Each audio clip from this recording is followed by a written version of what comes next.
রাধে রাধে। কেমন আছেন সবাই? আশা করি সবাই খুব ভালো আছেন। রাধা রানীর কৃপায় আমিও খুব ভালো আছি। আজ সোমবার, সকালে সমস্ত কাজ কমপ্লিট করে স্নান করে উপরে চলে এসেছি। ফুলটা ফুটে গেছে তাই তুলে নিলাম। আর আজকের ওয়েদারটা না একটু মেঘলা মেঘলা দেখাচ্ছে।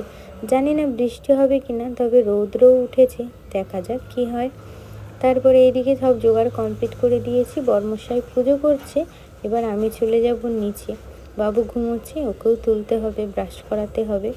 তো ওকে অনেক ডাকলাম, ও উঠেনি, তাই আমি ভাবলাম মশারিটা তুলে দিই। তারপরে ও দেখলাম ঘুরে ফিরে আবার শুয়ে পড়ছে, তো আমি একটু ওকে আদর টাদর করে দিই। এবার নিচে চলে যাব। আজকে একটু ঘুগনি বানাবো। কাল যেহেতু সারাদিন শুধু ফল খেয়েছিলাম, তেমন কিছু খাওয়া হয়নি, খিদে পেয়ে গেছে, ভাবলাম একটু মুড়ি খাবো, তাই ঘুগনি বানিয়ে নিই। তাই এই যে এদিকে প্রেশার কুকারে মটর আলু সিদ্ধ করে ঘুগনিটা বসিয়ে দিয়েছি। খাওয়া দাওয়া কমপ্লিট করা হয়ে গেছে। এরপরে যাব পার্লারের দিকে। আর এই যে কাকিমাদের এত সুন্দর গন্ধরাজের ফুল হয়েছে।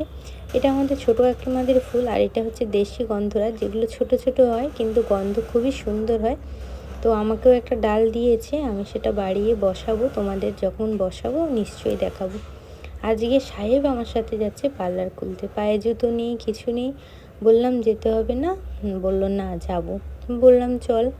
আর এই যে আমাদের কত জামরুলের ফুল সব ঝরে ঝরে পড়ে যাচ্ছে। আমি ঝাঁটিয়ে সব এক সাইডে জমা করে দিয়েছি যাতে একটু পরিষ্কার লাগে। আর এই যে সমস্ত জামরুলের ফুল ঝরে ঝরে পড়ে যাচ্ছে। আর আমাদের সেই পেছনের কাঁঠাল গাছটা, ওর পেছনেই মা কিছু কাগজ ফেলে দিয়ে গেছে, নোংরা কাগজ, তো ওইগুলোকে এখন জ্বালিয়ে দেব। কাগজ সেইভাবে তো কিছু কাজে লাগে না, তাই ওগুলোকে জ্বালিয়ে দিলাম। আর এই যে কাকিমা যে গাছটা দিয়েছে, ওটাই, এত বড় গাছটা একসাথে লাগানো যাবে না, ওরই ডালকে ছোটো ছোটো করে কেটে লাগাবো। তাই ভাবলাম ঘাসগুলো একটু পরিষ্কার করে নিই। সকালে সেই যা একটু রুটি ঘুগনি আর চা খেয়েছিলাম, আর কিছু খাওয়া হয়নি, তাই ঘুগনির ওপর একটুখানি ঝুরি ভাজা ছড়িয়ে খেয়ে নিলাম। তারপরে গোপালের জন্য একটু পায়েস করছি, দুপুরের ভোগে ওকে দেব। পায়েস হয়ে গেছে, ভোগ দিয়ে চলে এসেছি। আর এখন ভাতে ভাত বসিয়েছি। পায়েসটা ঠিক এইরকম এসেছিলো, টেস্টটা খুবই সুন্দর হয়েছিল, আর খেতেও দারুণ, পুরো অনুষ্ঠান বাড়ির মতো খেতে হয়েছিল। আর এই যে আগের দিন দেখিয়েছিলাম এই বড় গোলাপটা, আর আজকে দেখাচ্ছে এই ছোটো গোলাপটা। তো দুটোই আমার খুব পছন্দের। তোমাদের কোনটা ভালো লাগলো অবশ্যই জানিও।